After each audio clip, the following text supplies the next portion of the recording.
అల్లూరి జిల్లాలో గంజాయి సరఫరా చేస్తున్న ముఠా సభ్యులపై పోలీసులు ఉక్కుపాదం మోపుతున్నారు. గత నెలలో గంజాయి తరలిస్తూ పరారైన 4 నిందితులను ఎట్టకేలకు పోలీసులు అరెస్ట్ చేశారు.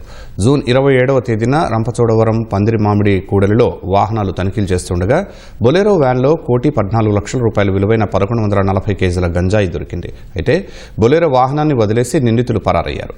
పాడేరు, చింతపల్లి, నర్సీపట్నం ప్రాంతాల్లో 4 అరెస్టు చేసినట్లు డీఎస్పీ సాయి ప్రశాంత్ వెల్లడించారు. ఈ గంజాయి సుమారు ₹1,10,00,000 ₹1,10,00,000 గంజాయి సీజ్ జరిగింది. కానీ ₹1,14,00,000 వాల్యూ 10,000 అట్లీస్ట్ వేసుకున్నా సరే అంత వాల్యుబుల్ గంజాయి పడుతుంది.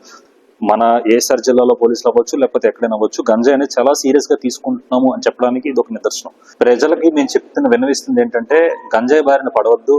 మీ వరకు ఎటువంటి ఇన్ఫర్మేషన్ ఉన్నా సరే, గంజాయి సాగుకు సంబంధించి అవ్వచ్చు, గంజాయి ట్రాన్స్పోర్టేషన్ అవ్వచ్చు, అమ్మకం అవ్వచ్చు, దీనికి సంబంధించిన ఎటువంటి ఇన్ఫర్మేషన్ వచ్చినా సరే ప్రజలు నిస్సందేహంగా మాకు చెప్పొచ్చు.